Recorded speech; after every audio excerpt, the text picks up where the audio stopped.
Bonjour à tous et bienvenue à Rio de Janeiro. Nous sommes le 4 juillet 2022 et je suis Sébastien Lièvre. Je fais partie du temple bouddhiste à Jancheda Preya, mais vous aurez bien remarqué qu'effectivement j'ai une forte connotation taoïste de base qui me permet, parce que la conscience et la compréhension du yin et du yang vous permet d'embrasser le monde. Donc c'est pour ça que c'est la philosophie d'Extrême-Orient, ce qui est la source de beaucoup de choses. Et c'est vraiment quelque chose que vous pouvez partager avec tout le monde. Si je vais en plein milieu de l'Australie et que je me retrouve avec des aborigènes, je pourrais discuter avec eux du yin et du yang, mais bien sûr j'utiliserai d'autres mots, parce que c'est partout sur la planète que l'on peut rencontrer tout ça. Et c'est un moyen très simple d'entrer en contact avec tout ce qui est autour de vous et aussi avec ceux qui sont autour de vous. Donc voilà, ça c'est petite parenthèse terminée sur le taoïsme. Je reviens un petit peu au sujet d'aujourd'hui et je vais le commencer par vous répéter la phrase de Monsieur Bertrand Russell. Alors Monsieur Bertrand Russell, c'est un grand philosophe du XXe siècle que je ne connaissais absolument pas, mais j'ai bien aimé ce qu'il a écrit. Par contre, je me suis renseigné un petit peu sur sa philosophie. J'avoue que j'accroche vraiment pas du tout. On entre, à mon avis, dans le monde de la quantité et non plus de la qualité. Et voilà, j'ai voulu quand même creuser un petit peu, savoir qui il était. Et c'est normal que je ne connaisse pas ce monsieur parce que ça ne correspond pas du tout à ma façon de voir le monde. Mais ce qu'il a écrit est très intéressant. Donc je vous le lis. La peur collective favorise l'instinct grégaire et la cruauté envers ceux qui n'appartiennent pas au troupeau. Bienvenue dans le monde des groupes. Voilà, tout ce que je vais vous exposer dans les minutes qui suivent. C'est vraiment un sujet que j'ai abordé dans mon livre Le bocal et les cacahuètes, parce que quelque part ça en faisait partie. Et cette notion de groupe, de la comprendre, de comprendre ce qui nous fait aller à l'intérieur d'un groupe, pourquoi, et ensuite tout ce qui va pouvoir en découler. Quand on parle de cette cruauté envers ceux qui n'appartiennent pas au troupeau, on est vraiment dans ces notions de groupe et je vais donc vous reparler un petit peu de tout ça. Je me souviens d'une vidéo où on avait parlé des boîtes. Je nais dans une boîte qui s'appelle l'hôpital. Ensuite, je vais me retrouver dans ma boîte qui va être ma petite chambre où on m'a mis une petite boîte qui s'appelle un berceau. Je vais grandir et être éduqué dans une autre boîte qui est l'école. Pour changer de boîte ensuite, pour aller ensuite au collège, puis je rechange de boîte. Je vais au lycée, je vais dans une boîte au collège et au lycée parce que c'est un bus ou c'est une voiture ou un métro. Et ensuite, je vais trouver une boîte pour travailler et je vais créer une autre boîte qui s'appelle une famille. Et tout ça pour terminer, évidemment, à la fin dans une belle boîte en bois où mon corps pourra finir son cycle. Voilà, donc ça c'était les boîtes. Mais sachez que le groupe est une boîte. Donc je vais encore parler des boîtes et donc des groupes et nous allons essayer de comprendre un petit peu comment ça fonctionne. Alors tout d'abord, ce que je vais faire, c'est que je vous remets le contexte une fois de plus, je réenfonce le clou. Pourquoi nous vivons ça aujourd'hui? Ensuite, il suffit d'observer le monde pour voir ces boîtes. Je vais vous parler de la spontanéité, de la fixité, parce que quelque part pour moi c'est l'inverse de la spontanéité. Comment elle disparaît. On va parler un petit peu de la qualité et de la quantité, parce qu'en fait tout ça découle de l'un et de l'autre. Écoutez quelqu'un, non pas pour répondre à ce qu'il dit, mais juste comprendre ce qu'il dit. Ensuite, nous allons aller vraiment dans cette histoire de groupe, la création des groupes, pourquoi il y en a autant aujourd'hui.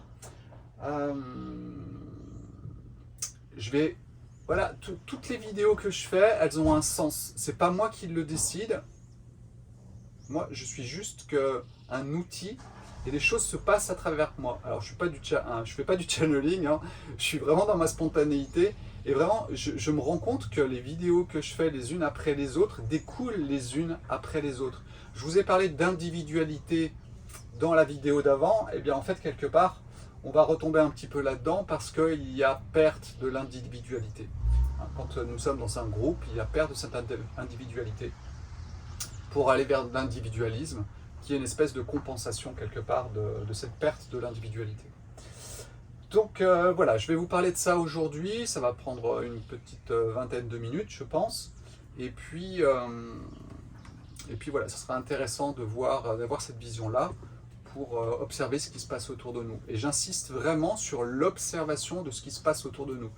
Observer pour écouter, non pas pour répondre, mais répondre avec nos propres filtres, mais juste observer sans filtre ce qui se passe autour de nous. Et pour cela, pour observer sans filtre, il ne faut pas être dans un bocal. Parce que si vous êtes dans un bocal, vous avez une espèce de paroi autour de vous qui fait que vous ne voyez pas très bien. Donc du coup, c'est vraiment très important de sortir de ce bocal. C'est ce que vous invite à faire le Dzogchen, le Zen, de façon quand même très rapide et droite et directe. Et puis ensuite, vous avez la gnose, la connaissance, où en accumulant une connaissance du monde et de l'articulation du monde, vous pouvez aussi sortir un petit peu de votre bocal. Donc voilà un petit peu ce qui est partagé dans ce temple bouddhiste. Chacun à sa façon, Pascal à sa façon, Nicolas à sa façon, moi la mienne. Et voilà, chacun va parler, à mon avis, à des personnes différentes. Donc ça crée quelque part une espèce de complémentarité. Et ce n'est sûrement pas un hasard si on se retrouve tous les trois à partager des choses sur YouTube, tout simplement. Chose qu'on fait d'habitude dans notre vie aussi, hein, mais on va dire qu'on a aussi des moyens technologiques, alors pourquoi pas, on est fait pour ça, passer de l'information, eh bien on fait notre job et on le fait aussi grâce à YouTube, quoi qu'on en dise. Il y a des avantages et des inconvénients à chaque chose. Donc nous vivons une époque fantastique, une époque formidable. Cette époque est une époque où notre petit ego n'a jamais été autant resserré sur lui-même. Il y a des raisons métaphysiques, des choses qui nous dépassent, des énergies qui sont autour de nous, qui créent ce phénomène et cette réaction. Et ce que nous voyons aujourd'hui autour de nous, eh bien tout simplement, n'est qu'une réaction à ce qui nous environne. Alors bien sûr que comme tout cycle, il y a des effets, et il y a des hauts et il y a des bas. Et puis là, effectivement, nous sommes dans, je ne sais pas si on peut dire un haut ou un bas, ça n'a aucune importance pour moi. Ce qui est sûr, c'est qu'on est dans un extrême, d'accord ? Et un extrême va attirer son opposé, qui va refaire modifier le cycle, etc., etc., etc. C'est ce qui passe au cours d'une journée, c'est ce qui se passe au cours d'une vie. C'est ce qui se passe au cours d'une société et c'est ce qui se passe au cours du cycle de l'univers, sûrement. Il n'y a pas de raison que ça soit différent pour l'univers. Ce qui se passe dans le petit se passe dans le grand. Ce qui se passe au cours d'une journée dans votre vie se passe au cours de votre année, puis se passe au cours de votre vie, se passe au niveau d'un groupe d'humains dans leur expérience aussi. Et tout ça n'est que cycle. Donc ça, c'est le contexte. Donc ce contexte, il pousse à une espèce de contraction de la matière. Et cette contraction de la matière, elle se matérialise dans nos vies par un phénomène de contraction de l'ego. C'est-à-dire que l'ego s'endurcit. C'est comme une induration à l'intérieur de nous et une forme de concentration de l'énergie sur l'ego. Ce qui veut dire que tout ce que l'on vit aujourd'hui, quand même, va beaucoup vers ce resserrement. Alors ça peut être utilisé à bon escient si on l'utilise dans le retour vers soi et non pas vers moi. Hein, je fais bien la différence entre les deux, mon petit moi et puis le soi, c'est-à-dire tout ce que je suis à l'intérieur de moi. Donc ce phénomène va entraîner le fait que la conscience est focalisée sur quelque chose.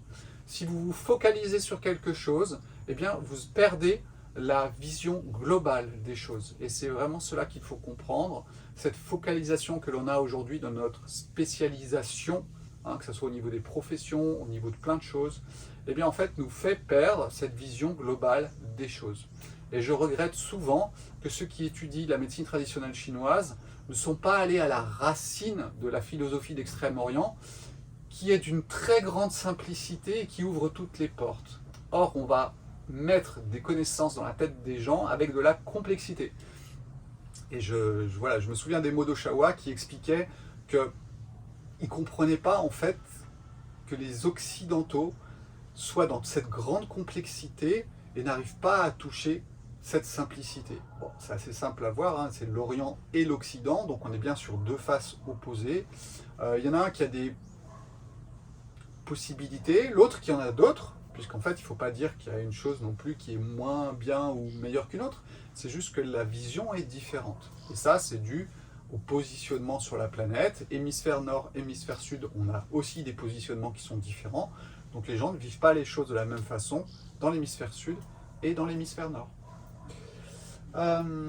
Donc voilà, ce contexte de manque de visibilité, d'ego qui est complètement refermé sur lui, de solitude, comme je l'ai déjà expliqué dans pas mal de vidéos, eh bien en fait, ça crée un petit peu ce qui va se passer autour de nous aujourd'hui et que l'on peut observer. Voilà, je vous incite vraiment à observer ce qui est en train de se passer autour de vous et aussi en vous, puisque quelque part, le monde, c'est vous.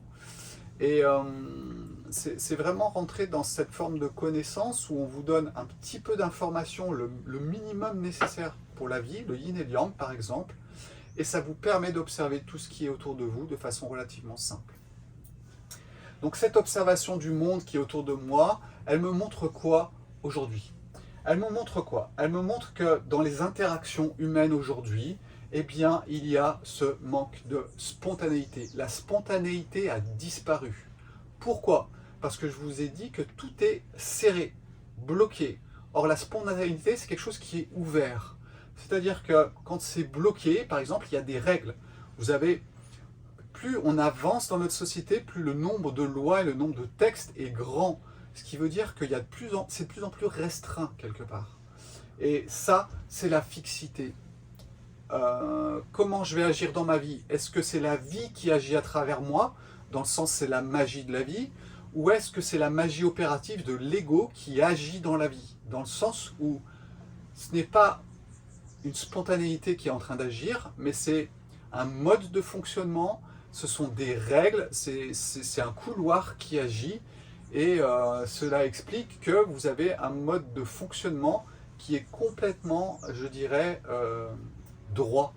Alors il y en a qui cherchent le droit parce que quelque part quand tout est droit c'est rassurant, c'est ce que je vous explique dans les vidéos sur la psychologie, c'est tout simplement que quand tout est droit, tout est carré, tout est dans un couloir, et bien c'est simple, il n'y a rien qui peut sortir de droite et de gauche, c'est un couloir. Donc tout le monde est rassuré. Et nous allons après, vous allez voir, tomber dans les groupes, parce que le but des groupes, c'est vraiment cette peur collective qui pousse à l'instinct grégaire du groupe, qui a un effet rassurant. Donc cette spontanéité, plus vous l'avez dans votre vie, plus vous êtes sorti, je dirais, du piège qui est tendu aujourd'hui par le cycle que l'on est en train de vivre. Donc cette spontanéité, je prends souvent cet exemple-là où vous avez des personnes qui réclament de l'argent dans la rue, hein, c'est ce qu'on a ici au Brésil, on trouve régulièrement des personnes au feu, des gens qui n'ont pas beaucoup d'argent, et en fait, ça reste quand même dans la nature brésilienne de donner un petit peu d'argent spontanément à ces personnes-là. Alors bien sûr, elles vous donnent des petits cacahuètes en échange, mais c'est pas ça l'important. L'important, c'est de partager ce que j'ai avec l'autre. Et vous allez me dire, oui, mais Sébastien, tu donnes des trucs à chaque fois que tu passes au feu? Bah, je vous dirais non. Je vais essayer de... Enfin, je réfléchis même pas, en fait. C'est spontané, dans le sens où des fois je donne pas. Et je réfléchis pas si c'est bien ou si c'est mal. C'est ça la spontanéité. C'est de sortir aussi du bien et du mal, dans le sens où ça sort. Voilà, c'est tout. Et c'est fluide. C'est pas avec une règle qui fait sortir vers un endroit ou vers un autre. Ce qui fait que du coup, votre vie, elle est complètement ouverte à tout ce qui se passe et tout ce qui va se passer. Et vous êtes même ouvert à ce qui se passe et qui descend de là-haut, dans le sens où vous ne savez pas ce qu'est demain. Vous vivez, on va dire au jour le jour, mais vivre au jour le jour, ça ne veut pas dire forcément vivre l'instant présent tout le temps. Dans notre vie, il faut bien prévoir certaines choses. Je dois prévoir de réparer ma voiture, donc je prévois pour la semaine prochaine. Ça fait partie du jeu et ça fait partie de ma spontanéité. Donc vivre l'instant présent, ça ne veut pas dire forcément ne pas regarder ce qui s'est passé derrière, ne pas regarder ce qui va se passer devant. C'est juste être dans le flot de la vie qui des fois vous fait regarder derrière, des fois vous fait regarder devant, mais pas dans des modes de sécurisation et de sécurité. C'est vraiment ça qui est important à comprendre dans l'instant présent. Peut-être qu'il faudrait faire une vidéo sur l'instant présent, mais c'est vraiment ça qui est important à comprendre. Et là, on rentre dans ces notions de qualité et de quantité, parce que quand je suis obligé de faire un couloir, etc., il faut que je réfléchisse, il faut que je calcule. Et du coup, on est dans cette notion vraiment de quantité. Or, la qualité, c'est vous ouvrez les yeux et vous avez la qualité. Vous n'êtes pas en train de réfléchir, vous n'êtes pas en train de calculer. Donc, toute notion de calcul et de quantité, vous tombez dans le piège du cycle actuel qui est un cycle de quantité où on va tout quantifier. D'accord ? Donc, si vous avez la spontanéité, si vous avez la qualité, si vous ne possédez pas les choses, alors ça c'est vraiment quelque chose, j'ai eu la chance de pouvoir naître avec ça, dans le sens où je ne possède pas les choses, je les utilise à un instant T de ma vie. C'est-à-dire que j'ai vraiment du mal des fois à avoir un objet chez moi que je n'utilise pas. Et je me dis, mais à quoi il sert ? Il pourrait servir à une autre personne. Ce qui fait que très facilement, je peux revendre quelque chose qui ne me sert pas. Je ne vais pas accumuler les biens autour de moi, normalement, si je ne m'en sers pas. Donc ça, c'est vraiment une notion qui est difficile à comprendre pour certaines personnes, parce que le fait d'accumuler des choses autour de vous remplit cette grande solitude dans laquelle nous sommes, et du coup, c'est des cacahuètes dans votre bocal. Et du coup, vous êtes plus rassuré parce que vous possédez quelque chose, et ce que vous possédez vous possède, dans le sens où en fait, ce qui vous appartient, eh bien, vous lui appartenez. Et ça vous sort de votre solitude parce que vous appartenez à quelque chose. Donc ça, c'est vraiment aussi très important à comprendre, c'est comment vous avez la notion de ce qui, entre guillemets, vous appartient, que ce soit votre voiture, vos enfants, parce que beaucoup de personnes, eh bien voilà, elles ont une appartenance aux enfants, aussi bien dans un sens que dans l'autre, et c'est rassurant, et là vous verrez qu'on retombe aussi dans les groupes. Et cette notion de possession ou de non-possession, elle est aussi un bon indicateur pour vous, pour savoir où vous en êtes par rapport à ce qui est en train de se passer. Donc si vous n'êtes pas prêt à tout perdre dans le sens d'une technique, mais bien dans le sens que vous ne possédez rien, et bien tout simplement, voilà, vous êtes dans le flot de la vie, qui vous donne quelque chose à un instant T, qui vous l'enlève à l'instant T plus 1. Et je suis désolé pour mes enfants, mais j'avais essayé de leur faire toucher ça du doigt voilà, quand j'avais 30 ans. Et quand un enfant pleurait parce que c'était son objet, que son frère l'avait pris, j'étais pas très gentil, hein, dans le sens de ce que j'allais faire était difficile pour eux, mais je le prenais et je disais maintenant c'est à toi, et ben regarde, je te le prends, maintenant c'est plus à toi. Et là, ils se retrouvaient face au fait de posséder quelque chose et de sentir ce que ça crée, le fait de posséder quelque chose. Alors je sais pas si ça leur a servi ou pas, j'ai l'impression quand même qu'ils sont très fluides par rapport à certaines choses dans leur vie. Alors il y en a d'autres où ils sont un peu coincés, mais sur ces choses-là, ils sont plutôt fluides. Donc j'espère que ça leur a servi et que j'aurai joué mon rôle de leur montrer ma vision de la vie. Parce que ça reste que ma vision, tout ça. Hein. Ce n'est que ma vérité. Et j'en ai qu'une partie. Ensuite, on le voit aussi dans les interactions les uns avec les autres, dans le fait d'écouter l'autre, dans le sens où je l'écoute pour le comprendre, et non pas je l'écoute pour y répondre. Dans le sens où moi je suis formaté, il me dit quelque chose et je vais lui rebalancer ce que je pense. Alors, c'est pas un exercice facile, parce que en fonction du rôle que l'on a à jouer, c'est pas évident toujours de faire qu'écouter l'autre. Écouter l'autre, moi je peux le faire, c'est facile, je peux le comprendre, je peux l'écouter, etc. Mais souvent, dans mon formatage, dans ma programmation au niveau, ça je vous en parle dans le design humain, mais de votre individualisation, eh bien, il y a quelque chose qui me pousse toujours à corriger ce qui est coincé. Et du coup, c'est vrai que je vais toujours avoir tendance, j'ai bien écouté la personne, j'ai tout intégré tout ce qu'il m'a dit, je refuse rien, et je vais aller directement vers le fait de montrer les choses différemment. Donc ça, c'est pas une déformation, c'est juste une baguette magique qui a été donnée. Soit vous l'utilisez à bon escient, soit vous l'utilisez à mauvais escient, c'est toujours la même chose, hein, c'est 0 ou 1. Soit c'est destructif, soit c'est constructif. Donc la vie nous a donné des choses qui peuvent être constructives, qui sont puissantes et qui peuvent être aussi négatives. D'accord? Donc une personne peut utiliser la même baguette en magie blanche ou en magie noire. Donc écoutez l'autre, ça vous permet aussi de savoir où vous en êtes par rapport à ça. Ça vous permet de comprendre, d'observer et pas forcément d'imposer les choses. Chacun a sa vision, ça fait partie du jeu. L'important, c'est de maintenir votre individualisation par rapport à ce qui se passe. Ou du moins de voir si vous êtes individualisé ou pas. Et donc, nous en arrivons à la formation des groupes. Et si nous regardons bien aujourd'hui, il n'y a jamais eu autant de groupes qu'aujourd'hui. Observez, regardez un petit peu ce qui se passe autour de vous. Vous avez Facebook. Facebook, c'est que vous créez un groupe d'amis, par exemple. Vous avez Instagram, les groupes motorhome, donc les camping-cars. Vous avez un groupe pour telle personne.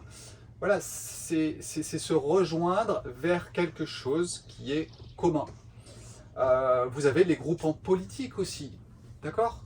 Quand on vous parle un petit peu de ce qui est en termes de synarchie et des autres modes de fonctionnement, vous verrez qu'il n'y a pas vraiment deux groupes, dans le sens où il n'y a pas un groupe qui veut diriger quelque chose. Or, en politique, le but, c'est de diriger quelque chose. Et c'est pas comme ça que cela fonctionne. Alors, on prend le rôle de l'empereur, on prend le rôle d'un roi, parce que lui, il est en dehors des groupes. Et du coup, effectivement, il est là pour être juste l'interférence entre en haut et en bas. Et ensuite, il y a ce qu'on appelle les castes dans la synarchie. Mais j'appelle pas ça forcément des groupes, ce sont des qualités, des gens qui sont réunis par des qualités. On regarde un petit peu ce qui se passe aujourd'hui. Pascal vous rabâche ça par rapport aux nations. Et effectivement, les nations, c'est vraiment un groupe de personnes qui se mettent ensemble. Et le but, c'est quoi? C'est ce que dit Bertrand Russell. Hein, c'est d'exprimer la cruauté envers ceux qui n'appartiennent pas au groupe. Voilà. Et ça, c'est vraiment très important de le comprendre aussi. Pourquoi ces groupes existent? Et bien maintenant que vous avez compris que nous sommes dans une grande solitude, au milieu de ce bocal nous protège de ce qui nous fait peur. C'est pour ça que Russell avait raison et c'est pour ça que j'ai aimé sa proposition qui était la peur. Et ce n'est pas la peur collective, c'est la peur de chacun qui est partagée collectivement, effectivement. Et ce bocal, quelque part, il est là pour représenter vos peurs et votre mode de fonctionnement pour vous en protéger. Et quand plusieurs personnes ont la même peur, eh bien en fait elles peuvent être dans le même bocal. D'accord? Et quand elles sont dans le même bocal, elles sont ensemble, donc elles sont moins en solitude. Et puis surtout ce qui va se produire, c'est que le bocal va se renforcer parce qu'ils sont nombreux.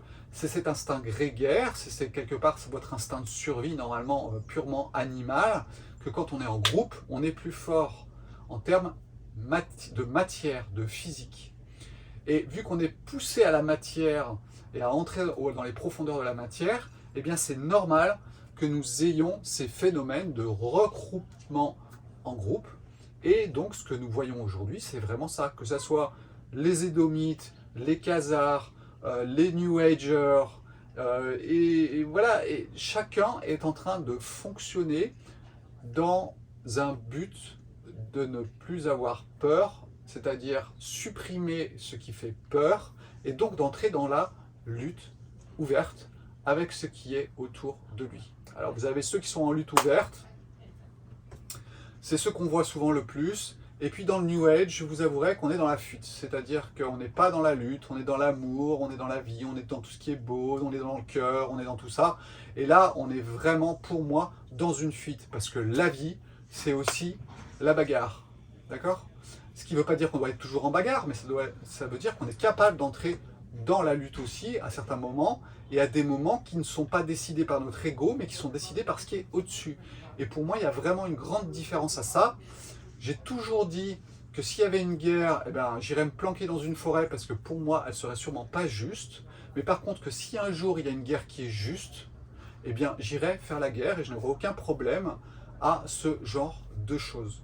Donc voilà, il faut comprendre que cette dimension de la philosophie d'Extrême-Orient, elle est vraiment dans l'intégration du monde dans sa dualité, dans ces deux faces qui sont réunies par une seule chose.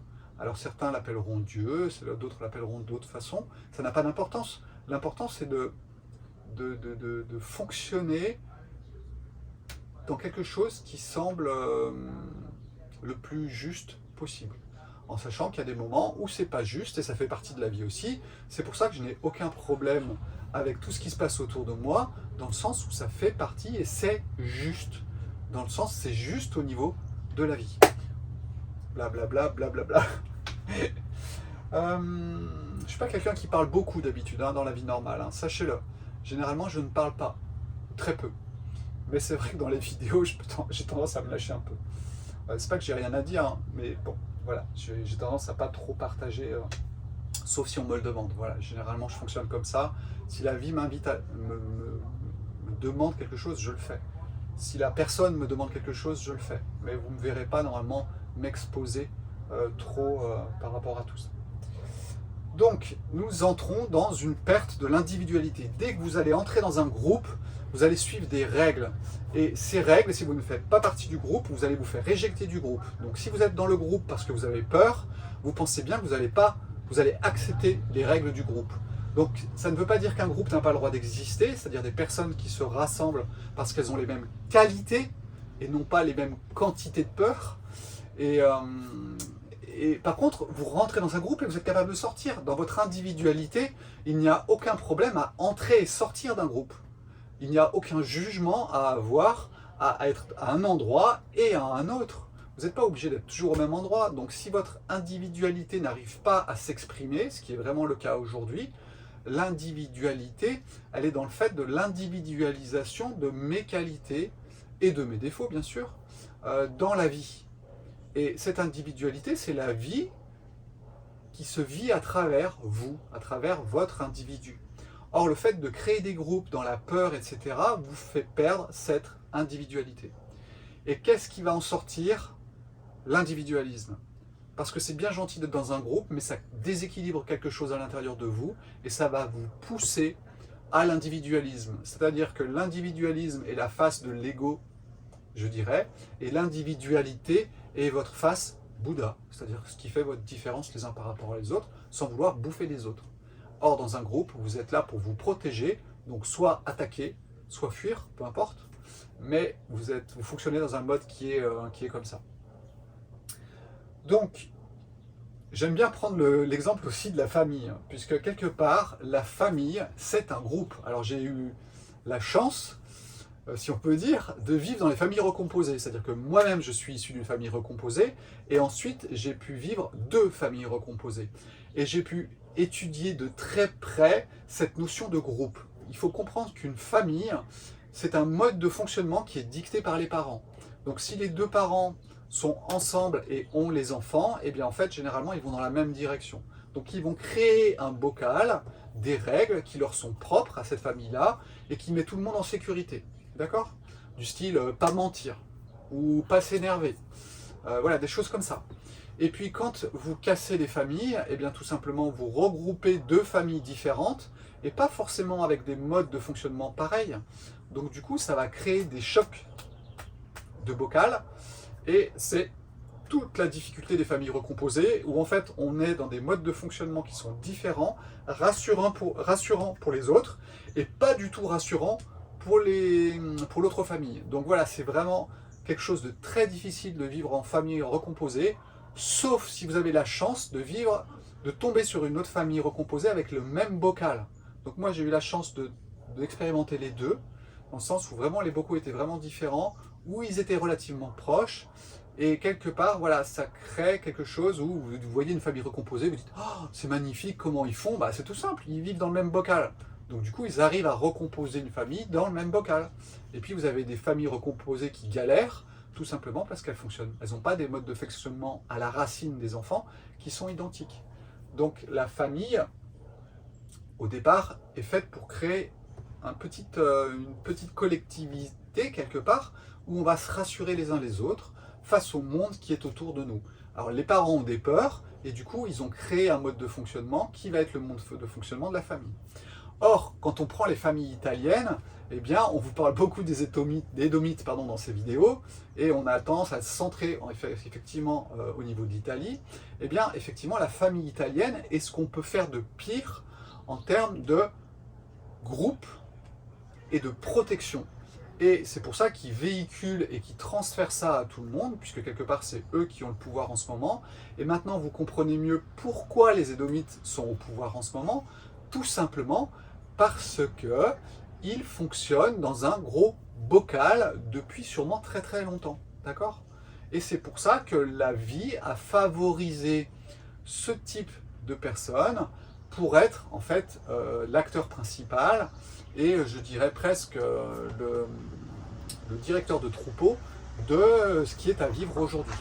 Alors c'est la même chose avec les Khazars, mais sur la version, on va dire, inversion spirituelle, dans le sens où ce sont des guides inversés spirituellement, et là on est dans un mode de fonctionnement plutôt, je dirais, en termes de magie, et d'anti-magie, comme je vous l'expliquais dans la vidéo que j'ai fait sur la magie. Je vous invite vraiment à la regarder parce qu'elle est importante. La magie de la vie face à la magie de l'ego. Et donc la magie de l'ego, eh bien, ce sont les Khazars. Et puis la matérialité de l'ego, eh bien, ce sont les Édomites. Voilà, vous avez les deux faces de cette énergie puissante que l'on vit aujourd'hui. Et c'est comme ça qu'on peut les retrouver. Et on retrouve ça dans les groupes, avec une famille, par exemple, italienne, qui est un groupe et qui fonctionne en mode de survie. D'ailleurs, les Polonais aussi, si on regarde bien, quand vous allez, par exemple, aux États-Unis, la mafia d'une certaine époque, la mafia de l'Est, la mafia italienne, eh bien, c'est des choses vraiment qu'on retrouve et qui sont quand même très, très importantes. Voilà, je pense que j'ai fait un petit peu le tour aujourd'hui. Alors maintenant, vous prenez un stylo, vous prenez votre feuille, et puis vous allez écrire dans quel groupe vous êtes. Et puis vous allez voir que plus il y a de groupes dans votre vie, et plus vous avez tendance, il est possible à fonctionner dans un système qui ressemble un petit peu à ce que j'ai exprimé. Ou alors, vous êtes juste un papillon, vous allez dans un groupe, vous allez dans un autre, mais vous ne subissez pas quelque part le bocal du groupe. Parce que souvent, il y a quand même un gros bocal derrière le groupe. Voilà. Ça, c'est important, que ça soit en termes de philosophie, hein, celui qui va être à fond dans un groupe philosophique particulier, eh bien, il y a toujours ce piège du groupe, de la peur et de fonctionner dans un système. Je pense par exemple à la franc-maçonnerie, où si vous allez dans la franc-maçonnerie tout simplement parce que vous avez peur, eh bien quelque part la franc-maçonnerie va vous rassurer, dans le sens où, oui, effectivement, elle est faite normalement pour fonctionner dans un certain sens, avec une certaine vision. Et soit vous êtes dans une bonne franc-maçonnerie qui ouvre complètement tout, soit vous êtes dans une franc-maçonnerie inversée, et là vous vous retrouvez dans un groupe où on vous enferme parce que vous avez peur, et du coup il va se passer, à mon avis, plein de choses pas très intéressantes pour vous. Voilà pour aujourd'hui. Aujourd'hui il fait beau, on a l'impression que c'est presque l'été français au Brésil, alors que nous sommes en plein hiver. Nous avons eu droit à des couchers de soleil splendides ces derniers jours. Magie de la vie, encore une fois. Ouvrez les yeux, observez ce qui se passe autour de vous. C'est le meilleur conseil que je puisse vous donner. Et puis, passez une bonne fin de journée en France, puisque vous allez arriver un petit peu plus en fin de journée quand la vidéo sera postée. Et puis, bonne journée aux Brésiliens qui peuvent m'écouter en français. Ciao, ciao, bye bye.